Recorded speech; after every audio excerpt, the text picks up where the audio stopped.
ഉൽപ്പത്തി പുസ്തകം 3-ാം അധ്യായം 14-15 തിരുവചനങ്ങൾ.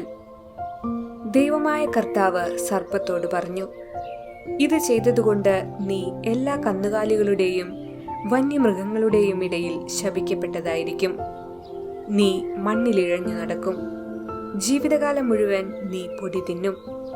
നീയും സ്ത്രീയും തമ്മിലും നിന്റെ സന്തതിയും അവളുടെ സന്തതിയും തമ്മിലും ഞാൻ ശത്രുത ഉളവാക്കും.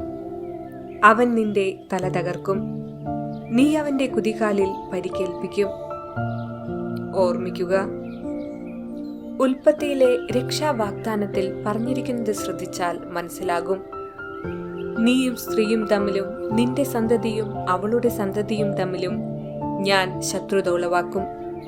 സ്ത്രീയുടെ സന്തതിയാണ് സർപ്പത്തിന്റെ തല തകർക്കുന്നതെങ്കിലും സ്ത്രീയും സർപ്പവും തമ്മിലും ശത്രുത ഉളവാക്കുന്നു. ഇതിനർത്ഥം സർപ്പത്തിന്റെ നാശത്തിന് സ്ത്രീ കൂടി നിർണായക പങ്ക് വഹിക്കുന്നു എന്നാണല്ലോ. വിശുദ്ധ ഗ്രന്ഥത്തിന്റെ വെളിപ്പെടുത്തലിൽ സ്ത്രീയും സന്തതിയും മിക്കപ്പോഴും ഒരുമിച്ച് നിലകൊള്ളുന്നതായി കാണാൻ കഴിയും. ഉൽപ്പത്തിയിൽ സ്ത്രീയും സന്തതിയും ഒരുമിച്ച് രക്ഷാവാഗ്ദാനത്തിന്റെ പങ്കാളികളായി നിലകൊള്ളുന്നു. ഏശയ്യ നൽകുന്ന അടയാളത്തിലും സ്ത്രീയും സന്തതിയും ഒരുമിച്ചാണ് നിലകൊള്ളുന്നത്. അത് വേർപെടുത്താനാവാത്ത രഹസ്യങ്ങളായി നിലകൊള്ളുന്നു. കാനായിലെ ആദ്യ മഹത്വീകരണ വേളയിലും സ്ത്രീയും സന്തതിയും ഒരുമിച്ചു തന്നെ. വെളിപാടിൽ നൽകപ്പെടുന്ന വലിയ അടയാളത്തിലും സ്ത്രീയും സന്തതിയും ഒരുമിച്ചാണ് പ്രത്യക്ഷപ്പെടുന്നത്.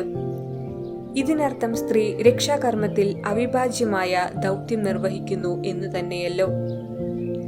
പരിശുദ്ധ കന്യകാമറിയത്തിന് ക്രൈസ്തവ സഭയിലുള്ള പങ്കാളിത്തം എത്ര വിലപ്പെട്ടതാണെന്ന് മനസ്സിലാക്കി ലോകം നേരിടുന്ന പ്രതിസന്ധിയെ അതിജീവിക്കുവാൻ വേണ്ട കൃപയ്ക്കായി പ്രാർത്ഥിക്കാം.